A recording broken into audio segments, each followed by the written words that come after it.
Imagine you wake up one random Tuesday morning and something feels weird, but you can't figure out what. You walk outside and then it hits you. The world is silent. No buzzing near the flowers, no bees bumping into your window, nothing. Overnight, every single bee on planet Earth has vanished, completely gone. So here's the big question we're answering today. If bees disappeared forever, how many days would humans actually survive? Most people's first guess is not very long. And honestly, that guess comes from a very famous quote. You've probably heard this one. If the bee disappeared off the face of the earth, man would only have 4 years left to live. This quote gets credited to Albert Einstein all over the internet, and it sounds terrifying. But here's a fun twist. There is zero solid proof Einstein ever actually said this. Historians and bee researchers have hunted for the original source for years and just found nothing. So the quote is basically internet folklore, but the question behind it is still very real and very worth answering. To answer this properly, we first need to understand what bees actually do for us every single day. Think of bees as tiny delivery drivers, except instead of packages, they deliver pollen. Plants can't walk or drive, so they need someone to carry their pollen from flower to flower, so they can make seeds and fruit. Without that delivery service, a huge chunk of the plants we depend on simply cannot reproduce. According to the United Nations Food and Agriculture Organization, pollinators like bees affect around 35% of the world's crop production.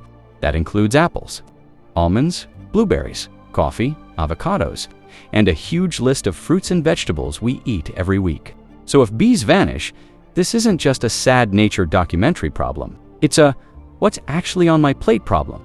Now here's something wild.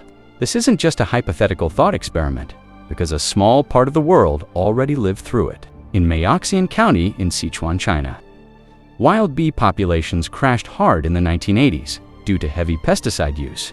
The local farmers grew pear trees, and without bees, their pear blossoms just sat there so the farmers had to become the bees themselves, literally by hand. Workers now climb trees, holding little brushes made from chicken, feathers, or cigarette filters, dabbing pollen onto every single flower by hand. One person can pollinate only a handful of trees a day, something a small group of real bees would finish in hours. This is our real-world preview of a beeless future. Possible, but painfully slow, expensive, and exhausting. So let's zoom out and actually walk through the timeline, starting from day one of a total global bee extinction. On day one, honestly, almost nothing visibly changes.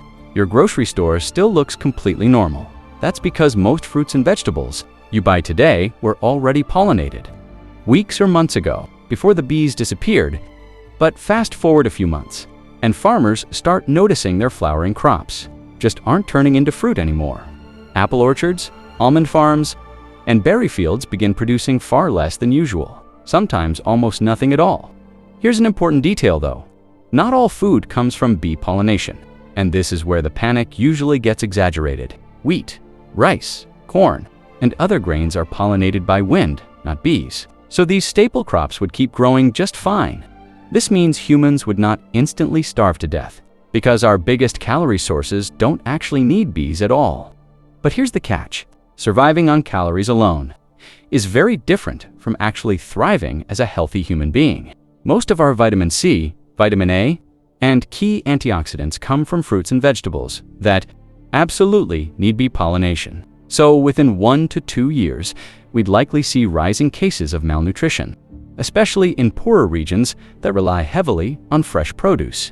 Doctors might start seeing more scurvy, more deficiency-related illnesses in populations that used to eat plenty of fresh fruit. Meanwhile, the economic side of this disaster would be getting brutal. Because pollination isn't free labor, it's a service worth billions.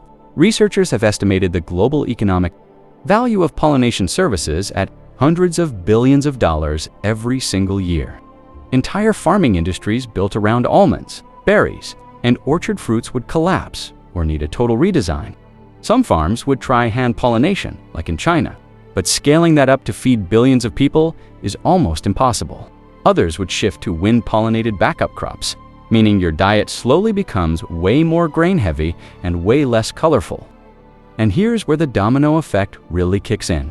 Because humans aren't the only ones who eat fruit. Countless animals, birds, and even fish rely on bee-pollinated plants for their own food and survival.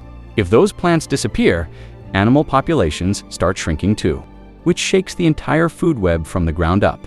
Livestock that depend on certain pollinated grasses and clover for grazing would also struggle to find enough food.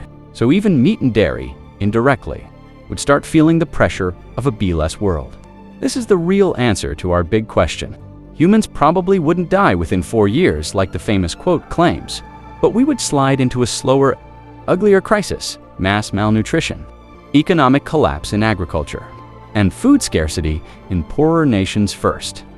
Over decades, shrinking biodiversity and unstable food systems could absolutely shorten human lifespans and spark serious global conflict over food. So it's not a 4-year countdown to extinction.